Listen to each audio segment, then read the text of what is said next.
Okay, so my name is Victoria Voysey, and I'm the Managing Director for InMode UK and Ireland. And I'm here today with some amazing people who are going to introduce themselves, and we're going to be talking all about women's wellness, lots of vagina and vulva talks, and just really about the UK market and our amazing Empower RF machine. So I'm going to hand over to my lovely left-hand side here. This is Dr. Sarah Jenkins. Sarah, why don't you tell us a little bit about yourself? So I've been using the Empower system for about 3 years now, probably, and before that it was just the Former V, and Mr. Nama trained me very nicely, thank you very much, and I've just been seeing some really great results with my patients. So many women have just been suffering for ages with problems of urinary incontinence, which they think, oh, that's an old lady's problem, but it isn't. Urinary leakage is incontinence. It's just a medical terminology, but people just don't get it. So it can happen to any woman. It doesn't matter on the age, or if they've had children or not had children, or if they're menopausal. And it's just great that there's actually a solution now available for those women. So I'm super excited to be involved. Thank you very much. Fantastic. Thank you, Sarah. Dr. Uzma Qureshi, tell us a little bit about yourself. So I am a GP and a surgically trained doctor by background, and we've had now the Empower device this is our second year now that we've had it. And I introduced it because I saw that there was a gap for women who were coming into my GP practice. Some of them had issues that could be resolved with simple conservative measures, and some of them needed to have the intervention from a gynaecologist. Yeah. But those women in the middle didn't really have an option. Yeah. And as Sarah said, often they think that this is something I have to live with or put up with, or it's just one of those things, that women's problems that weren't talked about. And I saw from the Empower aspect what it could offer is a solution to quite a few problems, such as pelvic floor weakness, problems with leaking, and just generally improving the sensation, and things like dryness down there as well, which we don't really have options for on the NHS. And I've been finding that the uptake has been really good. Women have been coming forward. You know, we have information in the clinic, and it's just a conversation starter to say, oh, do you offer this? Yeah. And they didn't know that there's an option and a solution for some of the problems that they've just been living with. Yeah. So it's been fantastic from that perspective. That's brilliant. Thank you so much. And now, lovely Dr. Vivek Nama, who is our faculty head and KOL, lead KOL for Empower in the UK and Ireland. Tell us a little bit about yourself, Vivek. Thank you, Victoria. I'm a consultant gynecologist, and we were the first ones to grab the Empower RF machine as soon as it came to the UK. We had the first machine delivered in the clinic, and I was really sold by the idea, because if you look at the evidence for it, there is a lot of evidence. In fact, the only randomized control trial published on radio frequency for incontinence, and this has an addition of radio frequency and microneedling. We are used to using the Mona Lisa Touch, but the evidence for Mona Lisa Touch is very weak. Yeah. So we needed something that was evidence-based, and as soon as it got released, we kind of grabbed it because we really believed in the concept and the evidence behind it. And as Uzma was saying, I think there is a gap in the market where it's either surgery or a tenor. Tenor pad. So, there's that in-between market who actually want improvement in quality of life, but do not want to have an operation. And especially with the mesh scandal that's happening, and a lot of patients suffering with the vaginal mesh, they are more careful about not having things that are not really that needed.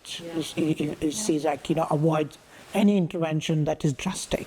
And this kind of really nicely fits into the model of where you're having an intervention, but absolutely no risk. Yeah, that's brilliant. Brilliant.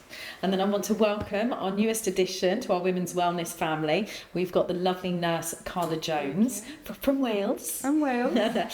Who's really going to be focusing on women's health within her clinic, but in particular the Former V for us. So tell us a little bit about yourself, Carla. So I'm Carla Jones, actually Carla Mills now, because I just recently got married. It's really difficult to try. I know, we'll talk about this.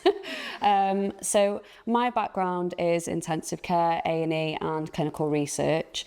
I've got a huge interest in everything that we just spoke about, actually. So in our area, definitely, I think, we've realised that these ladies need support, they need another option. So everything that everybody has just mentioned, all those things, we need to really educate our patients on what are the options, and the Forma V is an option for these ladies. I think people are better at talking about the issues now. There's not so much of a taboo, but we need to still improve things. We need to have those conversations. We need to be getting it out there that these are the treatments. If you have this issue, come to us, have a conversation about it. I think personally, we need to really educate people on what we can do, and the Forma V for our clinic is something that we're really excited about bringing to our patients, because it is an option, and it's something that's going to improve patients' lives day to day. So many really young ladies that have had, they've had multiple pregnancies and they can't run, without feeling like they're going to wee themselves. They can't go on a trampoline with their kids because they feel like they're so all these things, if we can provide that option just to improve their quality of life, what they can do with their families, that's such a huge impact that we can, we bring to our patients. So we're really excited to be able to introduce that to our clinic. So yeah, Brilliant. Very excited. Well, welcome to the family. And it is really a family. InMode is a family, and it does have that feeling.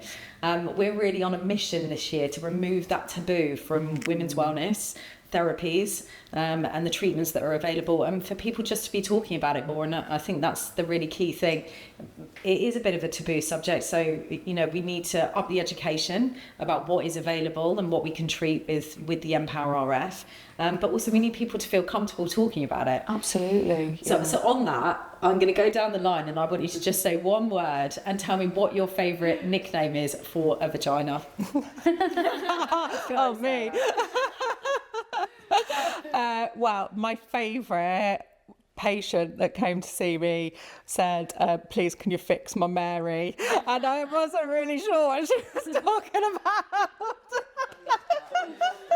You're so clever. I've never heard that before. Exactly. I think it's a southern, it must be a Cornish thing. Yeah. It's good. I don't think I've got a favourite one. I don't mind what people call it, so long as they're talking about it. They can call it whatever they want, so long as we're having a conversation about it. Yeah. But I think it's not favourite, but the thing that made me think, okay, are they talking about the same thing when they call them curtains? Curtains? Yeah. Yeah, maybe it's a northern thing. But they said, my curtains are really dangly. It took me a second just to thought, oh, okay, this is what we're talking about. I've never heard Yeah. that one before. So. Okay, Vivek, what's your favourite? Being a male gynecologist, it's always challenging, and I prefer to stick to the word vagina. Yeah.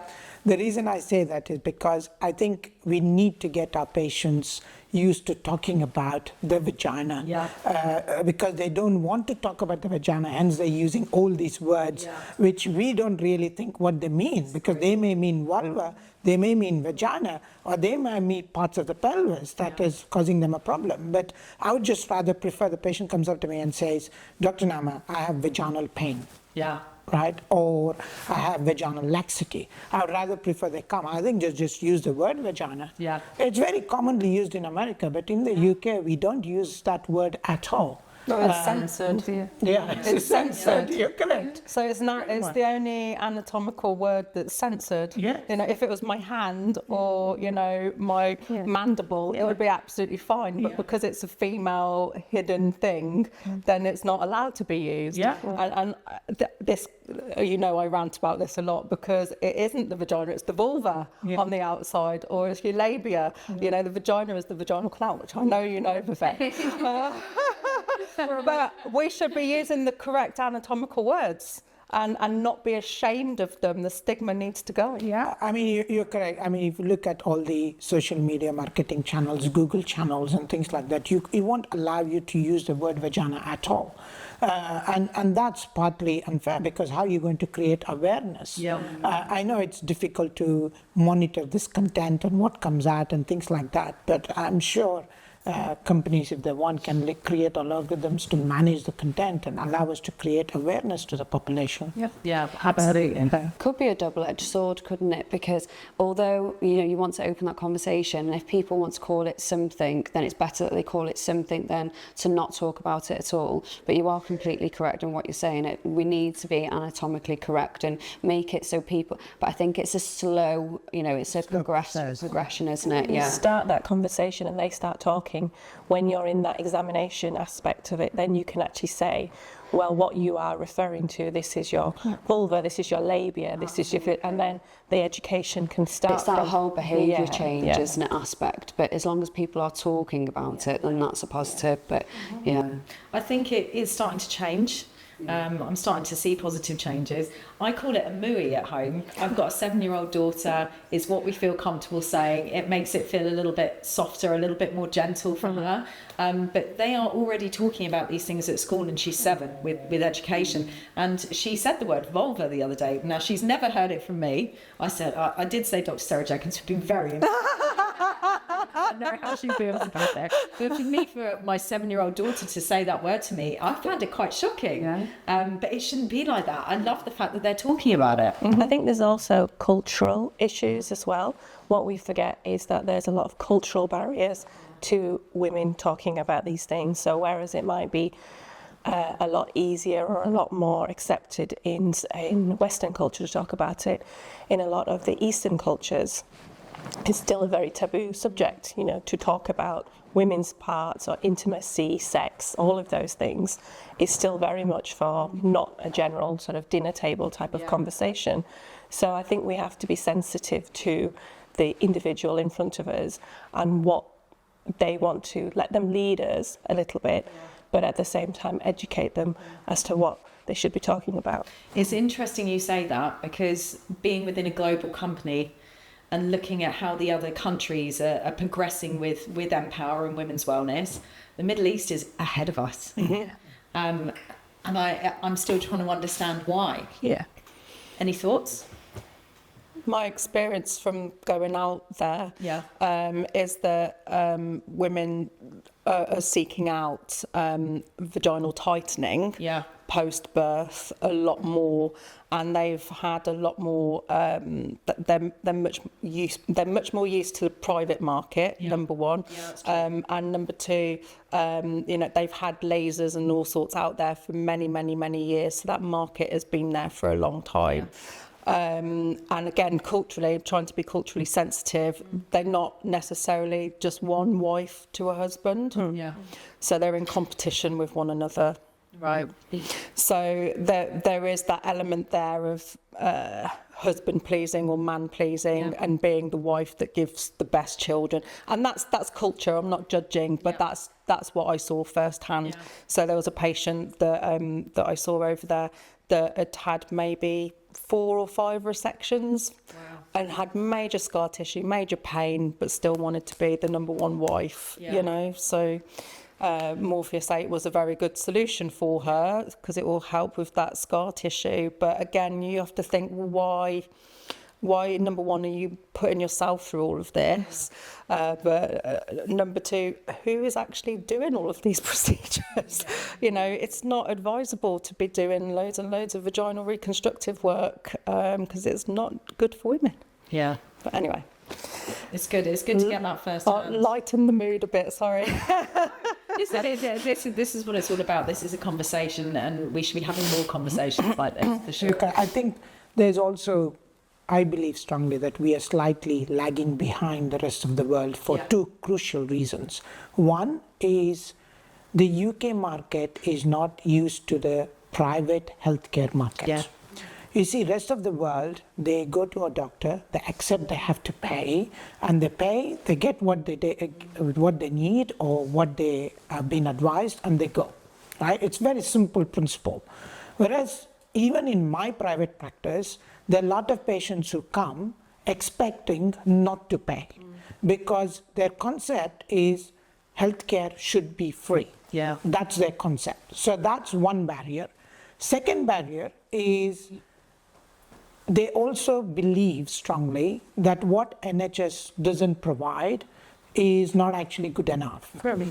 But I think a lot of them fail to realize that NHS is the best healthcare service in the world when it comes to cost effectiveness. Right. So for every pound you spend, you get the most return in the health of the population. That's brilliant. So it's fantastic because I spend 120 billion a year. I've got 70 million of the population being looked after. Yeah. Right? So it's amazing service if you look at that. So a small percentage of the GDP, but for that to materialize into data, into benefit, takes years. That's why NHS is not great in small innovations, especially when it comes to women healthcare and women's health and things like that. Great in cancer services because it's politically the correct thing to do, but if you look at maternity services, I mean, you know, each pound you spend well on maternity gives you 51 years of quality of life. Means you deliver one baby healthy, you get 51 years in return to the society. Cancer doesn't provide that, but still cancer is funded so well. So patients believe because it's not in the NHS, it doesn't work. No, NHS will provide it maybe 10, 15 years in time. That's how patients got to see it. So these two schools of thought have to change, unfortunately. I think you and me are on a bit of a mission to get it accepted into the NHS a lot quicker than that. Don't you think? Yeah, absolutely. Yeah. And that's where, you know, me and you working on the data, getting things published and looking at the data and the outcomes is crucial. Yeah. But there is a lot of gender inequality in health services, isn't there? Yeah. Massively, in terms of the research that goes into women's issues. I think I was reading something about, erectile dysfunction only affects 19% of men, whereas premenstrual syndrome affects 90% of women, but only about 2.5% of public funding was spent on women's on that issue. So it's just the discrepancy then leads on to women thinking that actually my issues aren't nothing. Yeah, absolutely. I mean, you see it all across the board. I mean, breast cancer is the commonest cancer in the Western world. Cervical cancer is the commonest cancer in the whole world. Still less funded than prostate cancer. You know, that's just how it is because it's different when it comes to women's health. And I used to have a professor. He always used to say to me, unfortunately, in the developing world, women are treated somewhere between cattle and barren land, right? So it's unfortunate, and that's why women are not being well looked after in the developing world, and maternal mortality is so common because, yes, you have childbirth, you die, or marry another one. So this is a problem, and that has to change. There has to be a change in focus on women's well-being, and I always say, women is the captain of the ship.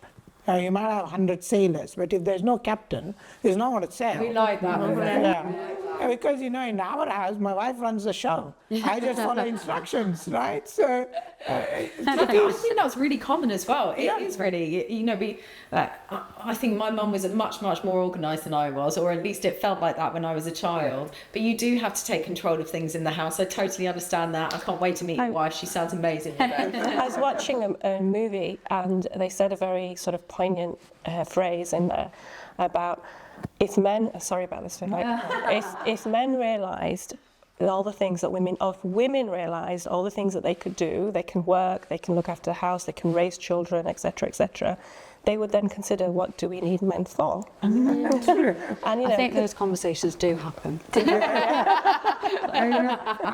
had a patient who said to me, Dr. Lama, imagine there are no men in the world. Right? It's just filled with women. There won't be any war, there won't be any poverty, there won't be any crime. You know, I thought, actually, you know, you have a point. I love the fact that you're such a champion of women and women's wellness. It's, you know, we all know that, you know. We still need you, though. So we still need the men. We do. Now, my dad always used to say, if you give £50 to a woman, the whole £50 goes to the house and feeds the children. If you give £50 to a man, £20 goes in alcohol, £30 gets to the house. It's so true, right? Especially in the developing world, Very true. Yeah, yeah. I mean, if I got £50, I'm not sure it would go on the house. I didn't want to comment on that statement either, actually. It might go on my next veto tree. I think talking to you, Carla, you know, you very much, and with the same with all of you, I know you all do aesthetics as well. There seems to be this door opening up into aesthetics where the women's wellness and aesthetics really works side by side. I think when you have a patient in your chair, it almost becomes a therapy session, doesn't it? And these ladies, when they're sat in your chair, they feel like they've got that one-to-one time with you. They know you're a healthcare professional. They feel like it's somebody that they can trust. And very quickly, they're opening up about very personal issues. So you really need to take that opportunity then to go, okay, well, what can we do to help you? And we might not have every answer, but the point is, if we can refer to other outside organisations or other colleagues that are capable of dealing with those things, as much as we can offer in clinic to be able to give them a resolve to their issue that they're not maybe comfortable opening up with other, you know, ladies even, they don't feel comfortable talking to their friends about it. They might feel embarrassed to speak to their husbands about how they're feeling. But whilst they're in your chair, I do find it such a beautiful time where they get to just be able to talk to you about how they're feeling, and we should really take that on board and see what we can do to help. And that's obviously what Empower will give. That machine will be able to give some results to some of these ladies. And I hope that means that we'll have more of a conversation. So I do think that we do have conversations now, more today than we ever did, but there's definitely so much room for improvement. So then hopefully championing all these devices and what we can do to be able to help is going to be a way forward, I think. And then the data to back that up as well, to create the argument to say, listen, the evidence shows that it works. So you need to trust in that, don't you? So I think that's really important. I mean, you're correct. And some of the, for example, the V-tone in the Empower RF, there's a Cochrane study which has been published, looked at, I think, over 18,000 patients, comparing electric muscle stimulation for both urge and stress incontinence, and is shown to be of benefit. But, you know, in the NHS, we say, oh, you need to do pelvic floor. Here is a leaflet, right? So we don't educate them. In France, they get to see a physiotherapist for 6 weeks after their birth. We have no physiotherapist that visits these patients. My view, get a V-tone machine in every postnatal ward, give them everyday V-tone for 6 weeks. I'm totally up for that. That is honestly, it's a game changer because, I mean, I've got 2 children. I did so many, before my first, and while I was pregnant, I did so much pelvic floor work because I was so paranoid about it. So much so that I had to have an episiotomy, and they said it was because my pelvic floor was so tight. After that, no pelvic floor at all. And then I had my second child, my son, and you know, even trying to do pelvic floors, I couldn't do them. And I knew how to do them, but I couldn't get the muscles to engage. And I just let it go. You kind of just get on with it, and you get on with life. And you know, I would have a bit of leakage. I was getting up to go to the loo 3-4 times a night, and it was just something that I learned to live with. And I think that's the key message. We don't have to live with these things. And it wasn't until I sat down actually with Sarah, not in a business way, but in a doctor way, you know, a doctor-patient way. And it was the first time that I'd actually really opened up to anybody and spoke about my issues. And Sarah did she made me feel so comfortable, which I think is the key as well. You do need to feel comfortable about it. Even being in this arena, I didn't feel comfortable talking to anybody about it, but we've got a great relationship, and I felt really comfortable with that. And you did a V-tone treatment on me, my first one. And that for the weeks following that, I was only getting up to go to the loo once a night. The difference that it made so quickly, and I think I can say that it was the equivalent of doing 30,000 Kegels in one 20-minute treatment. It didn't hurt. It was very comfortable. And I want to talk about that a little bit more as well, about the whole process. And I didn't even need to see your foof, did I? No.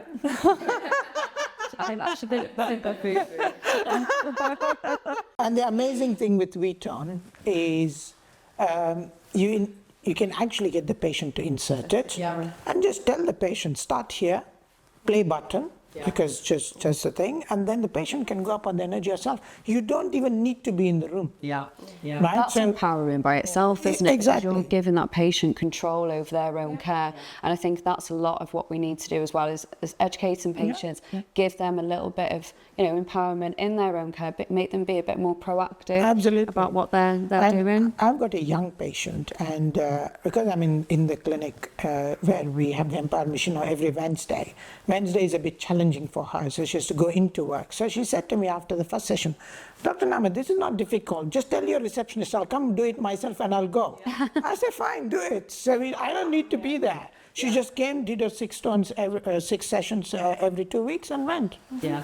It's so true. I think the fact that they are comfortable treatments as well, because often the barrier or the hesitancy is, I'm going to experience pain or discomfort. And, especially in the vaginal area, it's not something that as a woman you really particularly, makes everybody cross their legs really, doesn't it? Yeah, But squeezing my knees. absolutely, no, everyone sits like that.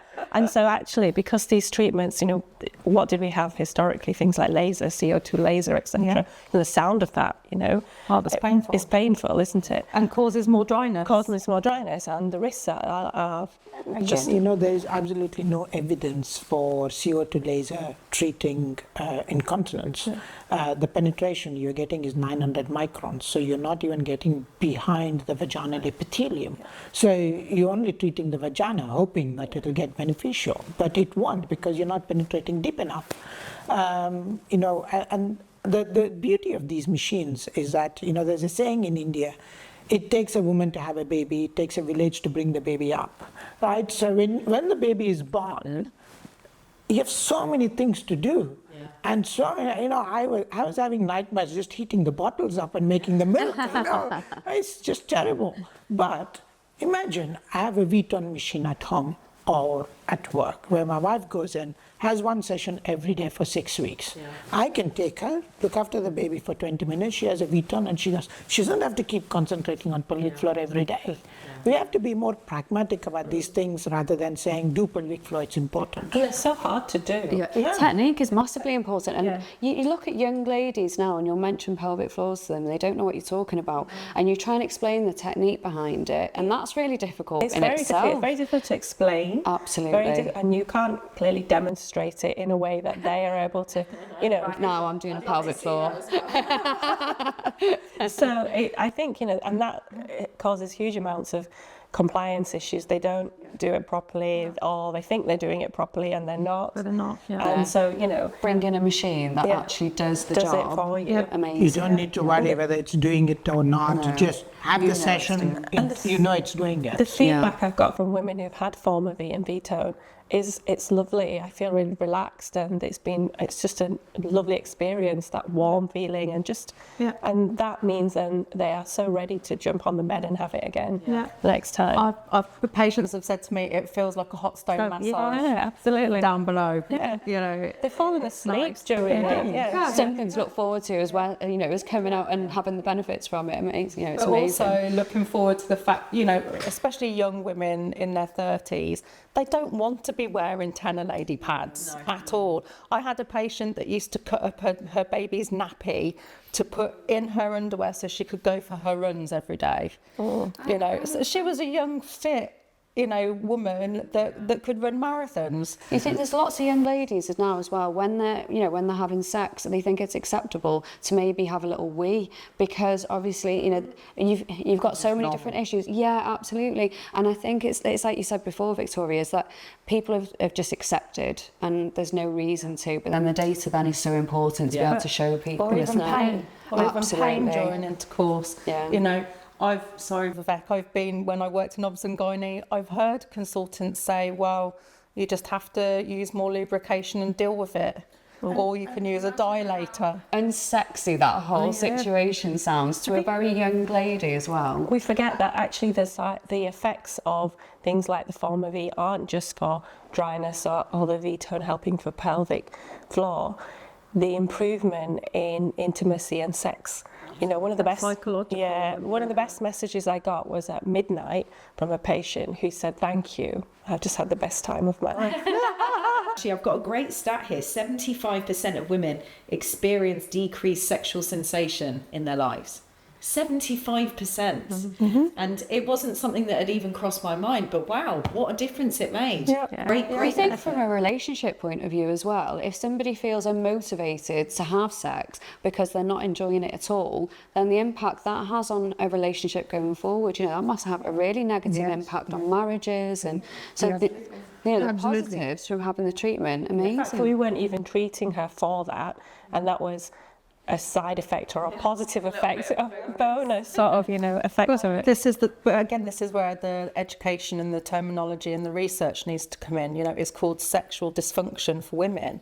But I'm not dysfunctional, I just don't have sensation. So there needs to be more studies into that. And that's why I think the Morpheus 8 particularly is really good, because you can know that you're safely treating the clitoris, you can treat the clitoral hood, you can treat all around the vulva, and that improves the sensitivity, it improves the vascularity, it improves the sensation for the woman.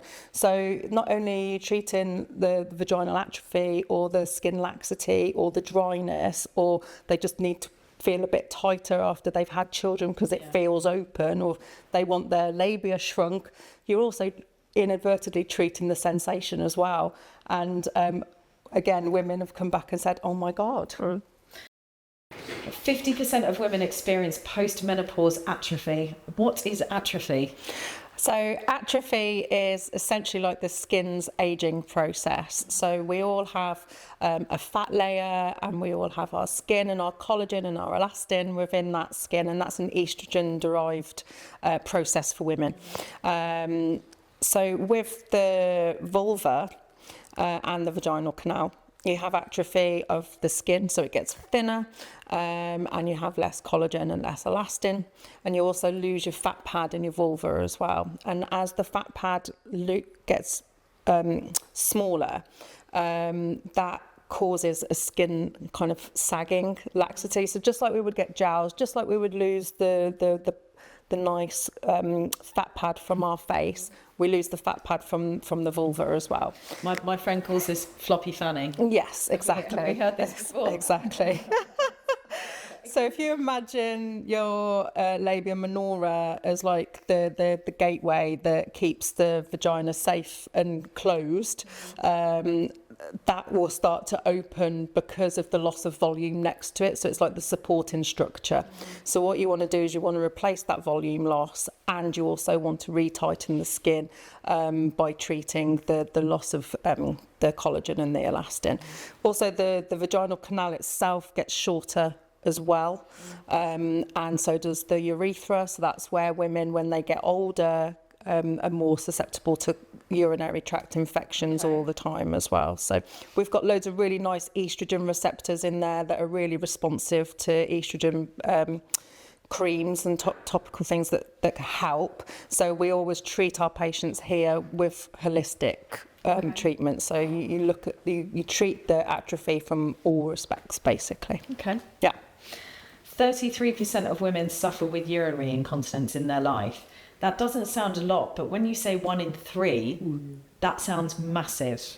And these are just reported figures as well. I think that's important. A lot of patients think it's part of having children, part of normality. Some patients think, oh, I have incontinence, but that's normal, I'm old, or I'm in menopause.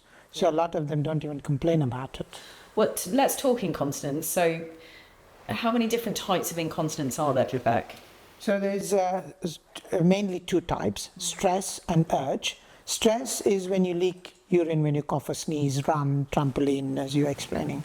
And the other one is urge. Urge is where you need to get to the loo, and if you can't get to the loo, you leak. That's urge incontinence. But vast majority of the patients have some form of mixed incontinence. They'll always have stress and urge associated with each other. Pure stress is often more common in young patients related to childbirth trauma, often after a ventouse or a forceps delivery. That's more common in a younger group. In the older age group, it's often almost always mixed incontinence. Okay. Uzma, what conditions can we treat with Empower RF? I think that's one of the beauties of the Empower RF is that there's a wide range of conditions. The things that I treat in my clinic range from simply wanting some tightening all the way up to conditions like lichen, where there's sort of a form of eczema, urinary incontinence that we've talked about, improving atrophy, cosmetic treatments. So, we're talking a lot about medical things, but actually sometimes women want things to look better down below as well. And that's equally important because, if you're having a relationship or just you want to feel good about yourself, it is important that you've got that confidence. So I think that's the beauty of the Empower is that I have a whole range of conditions and concerns that I can treat with the Empower because it's safe, the RF that we're doing, it's got a temperature control, it's comfortable, and it's evidence-based as well. So I love it from that perspective. Okay. Vivek, what are the different functions on the Empower RF machine? So there are 5 main things that you could do, and I always say it's the best value for money because you get a lot of kit with one machine. And from a business perspective, there are a lot of clinics who buy 5 machines to do 5 different things. And that's never really business viable because you spend a lot of money paying the machines back. But Empower RF, and in fact all machines within InMode will give you that option that you actually get few things that you could do with one machine. And Empower RF is probably the best bargain you would get. One, because you've got the Morpheus probe, which you can do face and body. Brilliant. So that's very good for patients who are looking at aesthetic, that's cosmetic, and also functional. And a lot of our patients have a combination of needs. They don't come purely for incontinence, at least unless you're doing a gynecology practice like mine, where you got patients with prolapse and incontinence, they come specifically to see you. But a lot of our other patients are all about maintenance. So you get the face machine, which is the body and the face probe. You also get Forma, which can be done for patients on inside and outside, both for incontinence, stress and urge, and also some amount of sexual dysfunction. And the beauty of it is you can do it around the clitoris, around the urethra. It's not painful, very well tolerated. It's very safe because of the temperature feedback and the cutoff, automatic cutoff built into the machine once it reaches 43. So it's very, very safe. You have VTone, which is the electric muscle stimulation, which is it's the most evidence-based kit that you can get in the market currently. And also you have the Morpheus 8V, which is radiofrequency and microneedling. And for incontinence, there's definitely evidence about radiofrequency. So you get like 5 things: face, body, VTone, Forma, and Morpheus 8V. This kind of gives you a lot of kit through one machine. Yeah. And the Aviva, And the Aviva, yes. The appetite. Yeah. So for the patients that just want labiaplasty or, What is a labiaplasty? So a non-surgical labiaplasty would be where you're actually reducing the size of the labia, or you can do a Mons lift with it as well. So the Mons is where the hairy bit is above the vagina, if you like, and that can actually really reduce fat there and tighten up the skin there as well. Or you can actually use that handpiece, on the neck, like we do, don't we?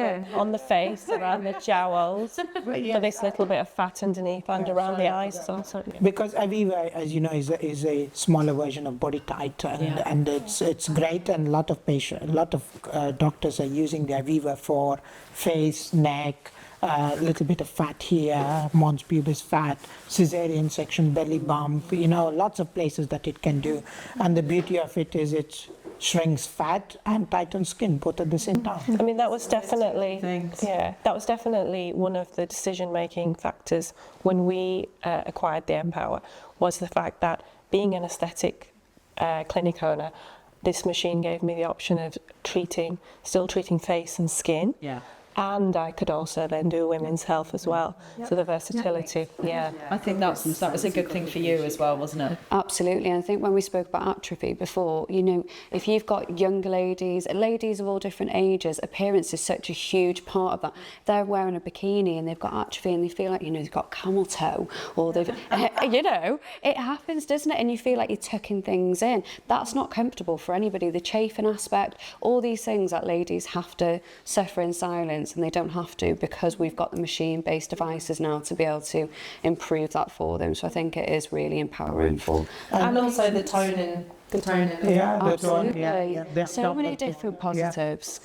Even women that have got, you know, residual back pain from pregnancy, we know it's because of abdominal weakness that they're getting the back pain. So, you know, having 6 sessions on the tone will, number one, sort out your muscles that want to come back together again, but also it's going to help with your back pain and carrying the baby and everything else. All these things that I think people take for granted, and like you said, it becomes very normal. They think it's just, you know, they've had babies, they've maybe got a weaker back, but don't actually know the root of the cause of the issue. And then as health, you know, practitioners, we have to educate those patients, say actually it's probably because of this, and this is what we can do to help that. So 100% of women get ab separation during pregnancy, 100%. So that is everybody. Okay, so that's how common it is. But 45% of women experience that abdominal separation even 6 months after they've had children. That's where the tone comes in, because you can do it internal and external to really kind of get that sandwich effect, that two-pronged attack, and get really good results. And there are three muscles when we talk about core. There are 3 muscles: back muscles, pelvic floor, abdominal muscles. And you can treat the pelvic floor and the abdominal muscles, which is part of your real core, very easily with this machine. And the beauty of this machine is you can add on and subtract. So you got, it's a bit like, I'll buy the base, then I will like this, I'd add this, 6 months later I'm going to add this. Pick and mix, yeah. So we went for the full-fledged machine because we believed in it, and we thought, well, being a gynecologist, it'll fantastic for my patients. But clinics can choose what they want and they add what they want. So that's the beauty of the machine as well. You don't need to be a gynaecologist to use it, though. That's the point. I'm ex-GP. You're still a GP. We probably are filling the gap of all of the patients that don't need surgery or don't need referral to a gynaecologist, and this is the solution for it. 100% I agree, because I say that even the former V-tone patients can do, former most nurses can do, therapists can do. Only real time for a doctor is a Morpheus 8V, which is a vaginal microneedling, only from the analgesia and things involved. But vast majority of the kit can be provided by non-gynecologists. And in fact, if you ask my honest opinion, there are not enough gynecologists to treat all the patients that need treatment anyway. So it's not possible. It's removing. Oh, sorry, go on. No, I was going to say it's removing that barrier to care as well, isn't it?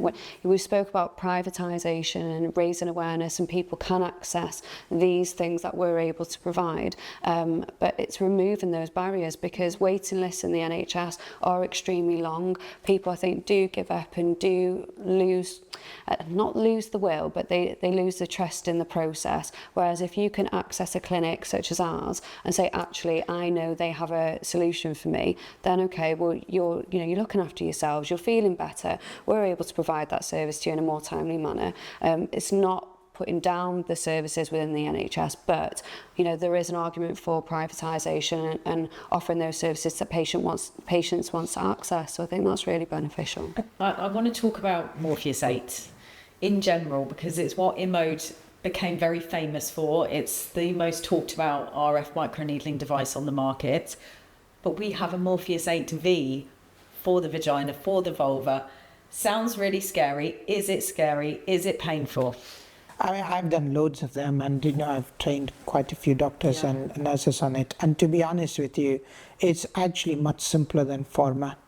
Forma is actually much more uncomfortable than Morpheus 8V, because Morpheus 8V is very specific. You deliver the energy below the epithelium, and there are certain treatment parameters you use, and they're very easy and quick to achieve. Forma is time dependent, so you have to kind of move the Forma probe inside the vagina for at least 15 to 20 minutes to see some benefit. Yeah. And that friction itself is a lot more uncomfortable. My patients tell me, Dr. Nama, I can have Morpheus 8V any day, but Pharma, it's a bit sore. So I actually find that it's easy for me to do the Morpheus 8V on the vagina than do Pharma. Is there downtime? Do you have to recover after you have a Morpheus 8 in your vagina? Well, technically what I say to most patients is avoid sex and avoid baths for 48 hours. Only thing is because you're microneedling the vagina. But the needles are so small, so the risk of infection is probably none. But we have always followed that advice. Yeah. We don't know that if we contrary the advice, what will happen. Yeah. But if there is, I mean, say for example, if you have something done on the cervix, like a biopsy for an abdominal smear or something, we say 2 days of nothing going inside, like tampons, bath, or sex. So we say the same thing. Yeah. So it's probably safest thing to do. Yeah. But in all honesty, if somebody breaks a rule, I don't think it's that risky. So we're talking about treatments inside. What is the safety factor? Are these treatments safe? Now, the beauty of the machine is the way the temperature sensor works. It'll never allow you to reach above a certain temperature, first thing. Second thing, the biggest risk of any vaginal device is causing a vaginal burn. And that's what the FDA issued warning with their Mona Lisa lasers, because they had lasers which were not optically controlled, they're burning the vaginal wall, and obviously that has got some side effects. But the beauty of Morpheus 8V is that it won't fire the energy if you don't have contact. Okay. So it will only fire the energy if you're in contact with the vaginal wall. Okay. So there's a lot of safety mechanisms built into the machine. Having had so many treatments, having done so many treatments, I don't think I've seen any patient who has said, this is a problem, or I've had this side effect. Most patients will feel some watery vaginal discharge or some blood-stained discharge for a day or two. That's about it. Yep.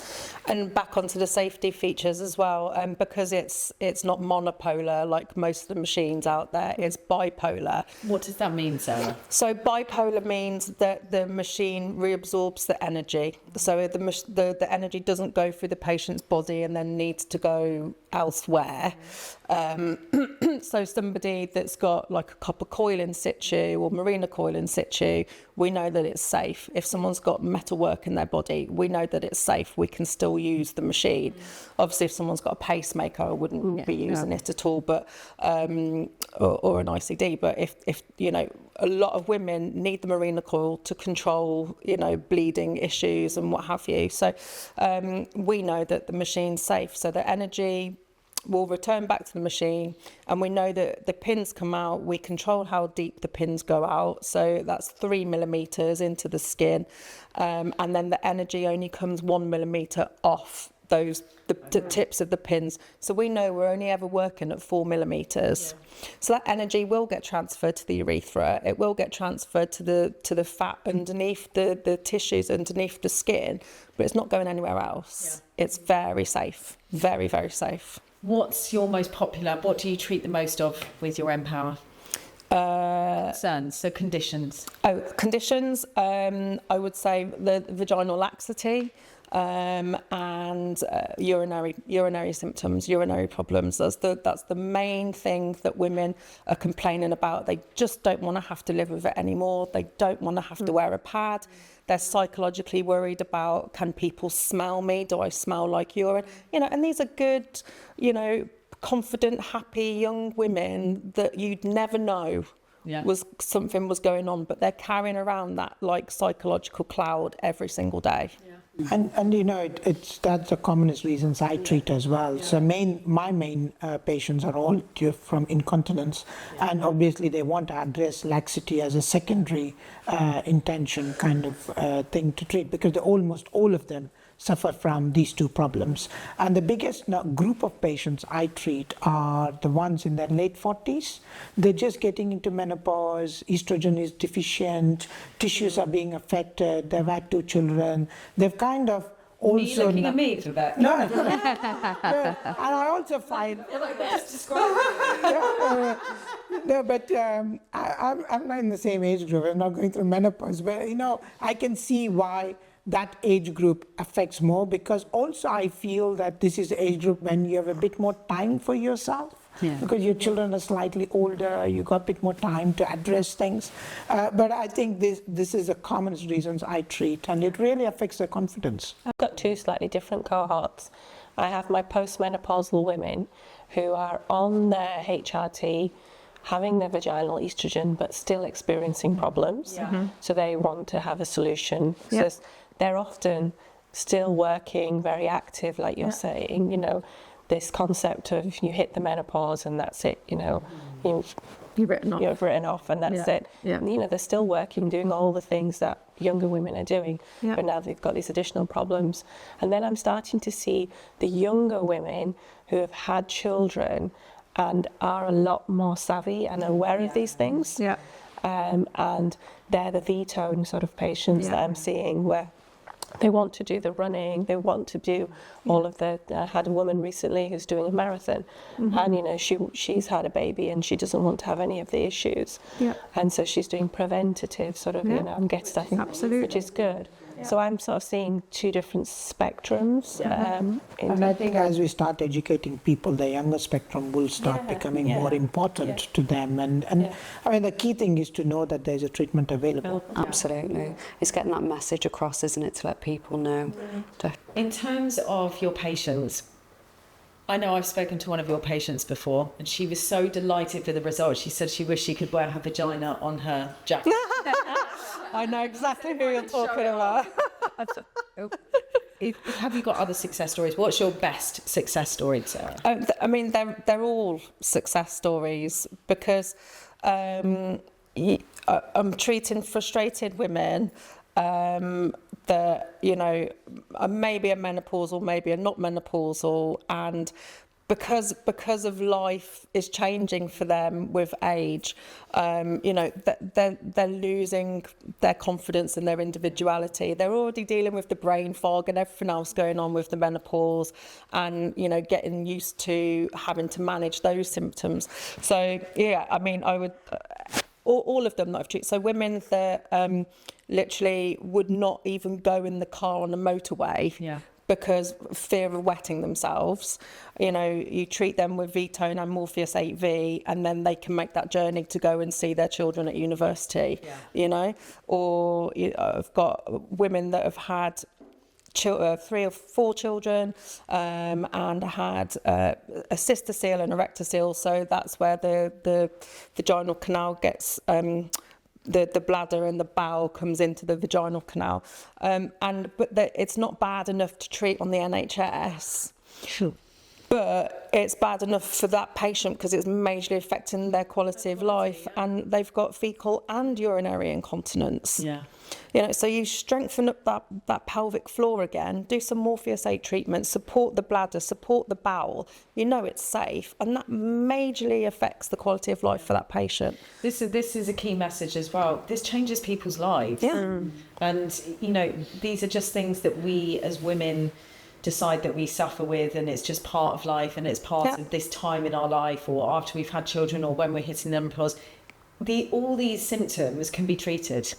We can help all of these situations, and I think we really need to get that across, and it's accessible, and we need to work on making it more accessible. Yep. Dr. Uzma, what's your best success story? I think one that comes to mind is of a woman in her late 30s who was experiencing infertility issues, and but what they were trying to do, they were trying to have a baby, but what was a barrier was the discomfort that she was experiencing because of dryness. What, during sex? During sex. And she had Pharma V treatment, and she, after the first session, one of the things that she reported back when she came from her second was the enjoyment factor was back.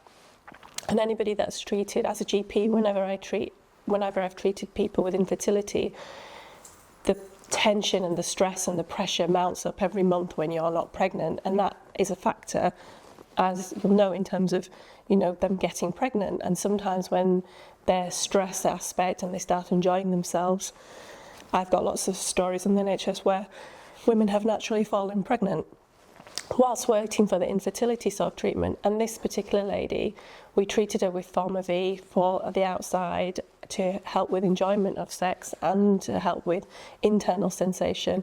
And actually, she still isn't pregnant, but the fact that she's now enjoying that intimacy with her partner is really rewarding, and that quality of life aspect that we're talking about is really one of the reasons why we do this. Who doesn't want to have better sex?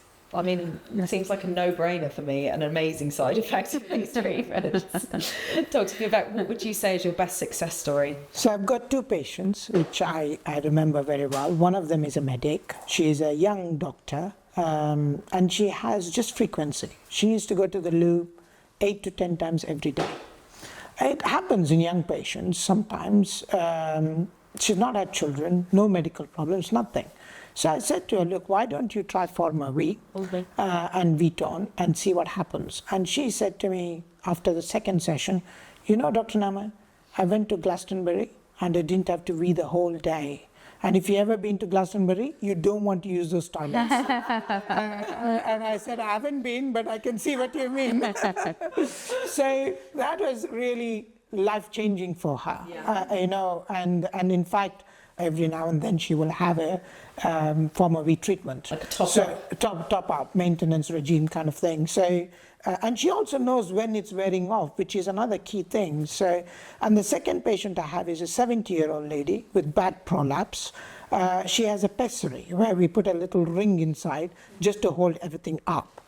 So every 6 months she comes and has a pessary change. So now traditionally the ring will affect the mechanical aspects of it, but will not affect the incontinence aspect of it. And sometimes the ring will make the incontinence worse because you've corrected all the angles and the weakening is now more apparent. So I said to her, why don't you do some Vitone to try and see? And this lady loves walking. She's in her 70s and both she and her husband love walking, you know. They want to go for a walk, but obviously difficult because she needs the toilet every now and then. So after 3 sessions of Vitone, she said to me, 2 things, Dr. Nama. I always sneeze when I cut chilies. Now, I sneeze, but I don't leak. Amazing. Second, I can walk and everybody is rushing to the loo in lunch break and I don't have to even use the loo. Amazing. So, which is phenomenal quality of life improvement, you know, for somebody at that age. All they want is to enjoy life, you know, and the health shouldn't be a factor to prevent that. And I think these 2 patients I'll never forget. Yeah. I think when we talk about prolapses as well, everybody naturally thinks it affects, you know, a certain age range, but I know people personally and they're in their 30s that have pessaries and it massively affects their confidence. And at that age, they're thinking, I shouldn't have to be dealing with this. So to have, you know, something that we can help to treat those things is amazing, isn't it? So, yeah. Laura, you touched on confidence.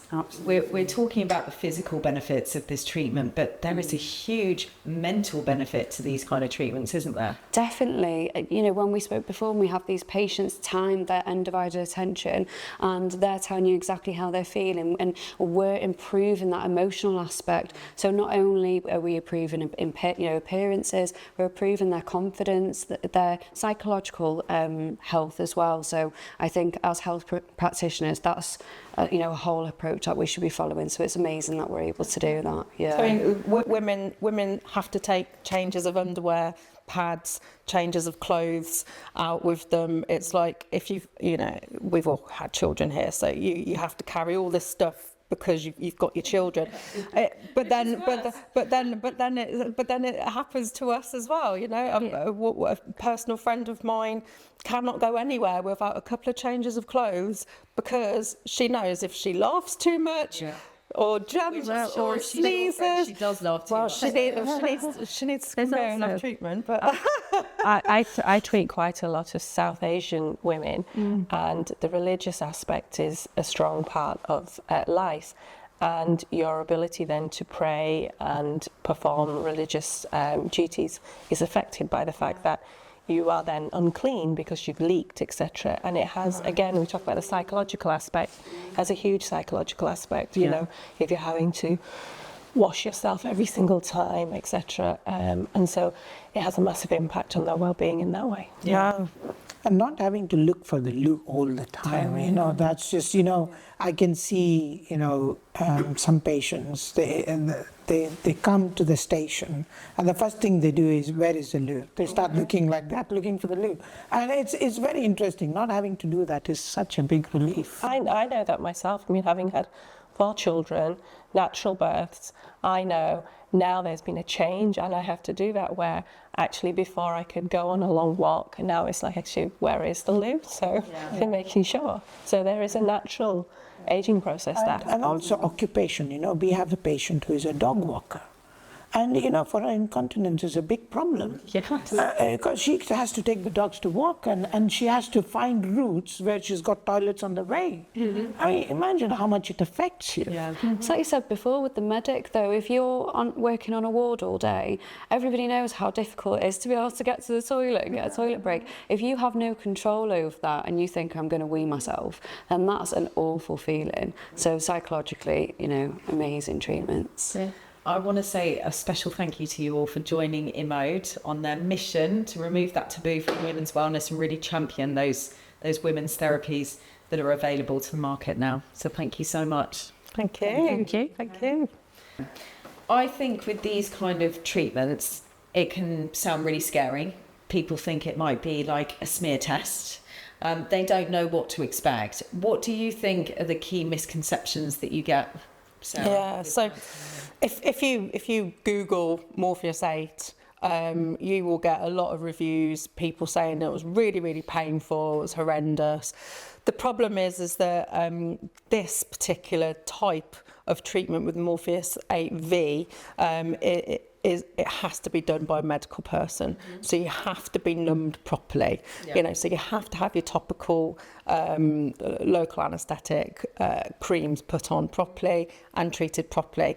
With Morpheus 8 for the face, somehow therapists and other people have got hold of the machines and they're not necessarily numbing patients properly. So that's my first bugbear. My second bugbear is that you think, oh my God, it's internal, it's going to really, really, really hurt. But actually, you don't have nerve endings there. So you've got your pudendal nerve that comes into the vulva, and you've also got your clitoral kind of body there as well. But the rest of it, you don't feel it internally. It's just like, it feels like a little sharp butterfly is what people explain. So the first shot will be a bit of a surprise. And then you're like, oh, actually, I'll get used to it. And it's absolutely fine. Women come back and they complete their treatment and they don't complain that it hurts too much at all. And the good thing about seeing a medical professional is if you still don't like it or can't tolerate it with just numbing cream, then we can do pudendal nerve block. It's no problem. Okay. So it's all about that client comfort. These are absolutely treatments. Absolutely. Because you want the treatment to go well for your patient because we know how life-changing it is.